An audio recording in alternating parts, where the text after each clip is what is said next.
Hi అండి, నేను మీ వరలక్ష్మిని. వరలక్ష్మి కిచెన్కి స్వాగతం. చూడండి, నేను గోధుమ పిండితో దోశ వేసానండి. చాలా బాగుంటుందండి, చాలా క్రిస్పీగా ఉంటుంది.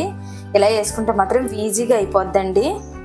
దోశ మాత్రం చాలా బాగుంటుంది. పిల్లలు కానీ పెద్దవాళ్ళు కానీ తినడానికి మాత్రం చాలా ఇష్టపడతారండి. చట్నీ కూడా అవసరం లేదండి.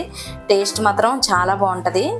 చూడండి, అసలు పిల్లలు అయితే చాలా ఇష్టంగా తింటారండి. ఇలాగే వేస్తే బ్రేక్ఫాస్ట్ 2 నిమిషాల్లో మనం బ్రేక్ఫాస్ట్ రెడీ చేయొచ్చండి.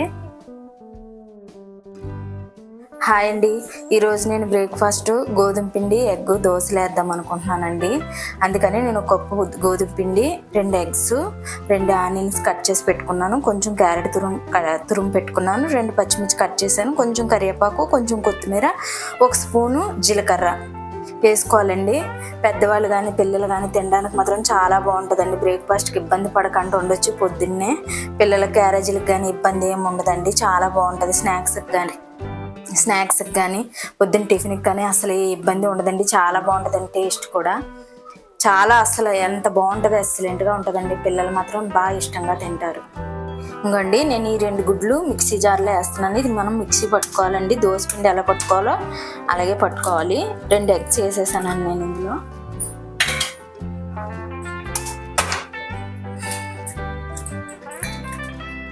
రెండు ఎగ్స్ వేసాం కదండి. 2 ఎగ్స్ వేసి కప్పు గోధుమ పిండి కూడా ఇందులో వేసేస్తున్నానండి. నేను వేసేసి మిక్సీ పడతానండి. నేను ఇది దోశ పిండి ఎలా పడతామో అలా పడతాను, చూపిస్తాను ఆగండి.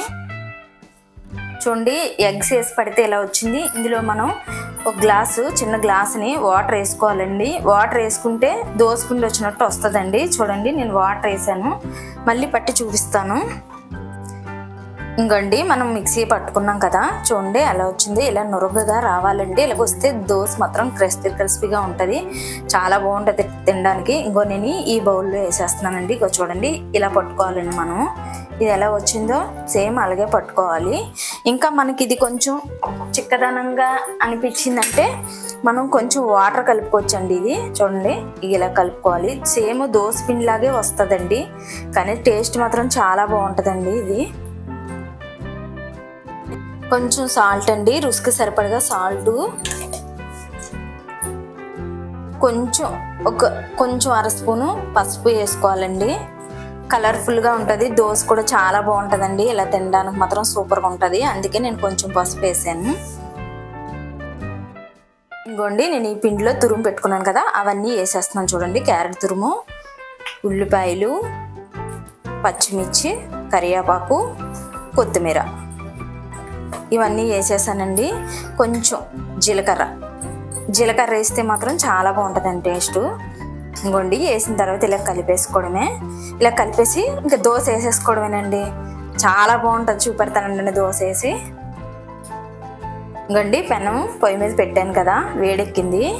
నేను ఆయిల్ పూస్తున్నాను. చూడండి, ఆయిల్ కూడా ఎక్కువ అవసరం లేదండి దీనికి, ఈ దోశకి, కానీ చాలా బాగుంటుందండి. వేడెక్కిపోయిందండి. నేను దోశ వేస్తున్నాను. చూడండి, కానీ రవ్వ దోశ ఉన్నట్టే ఉంటుందండి. టేస్ట్ మాత్రం చాలా బాగుంటుంది. ఇలా వేసుకుంటే సూపర్గా ఉంటుందండి. సేమ్ రవ్వ దోశ వచ్చినట్టే వస్తుంది. మనం ఇలా పలుచగా వేసుకుంటే చాలా బాగుంటుంది. చూడండి, వేసాను నేను. వేసిన తర్వాత కొంచెం ఇలా చుట్టూ కొంచెం ఆయిల్ ఇలా చుక్కలుగా వేసుకోవాలండి. అలాగైతే మాత్రం చాలా బాగుంటుంది. ఇంకోండి, దోశ వేసాను కదా, చూడండి ఎలా వచ్చిందో. చాలా బాగుంటుందండి. రవ్వ దోశ కంట టేస్ట్ మాత్రం చాలా బాగుంటుంది. చూడండి ఎంత బాగా వచ్చిందో. కానీ ఆయిల్లోనే ఉండాలండి, ఎందుకంటే ఎగ్ వేసాం కాబట్టి మాడిపోద్ది. అందుకని నేను ఆయిల్లో పెట్టలేదండి, సిమ్లోనే ఉంది. చూడండి, తిరగేసాను, ఎంత బాగా వచ్చిందో.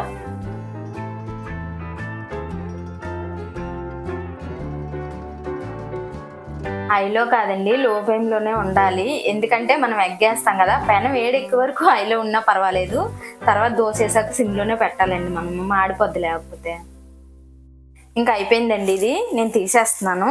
కానీ 1 నిమిషంలో దోశ రెడీ అయిపోద్దండి. చాలా బాగుంటుంది టేస్ట్ మాత్రం. చూడండి, నేను ఆపేస్తున్నాను, ఇంకా తీసేస్తున్నాను.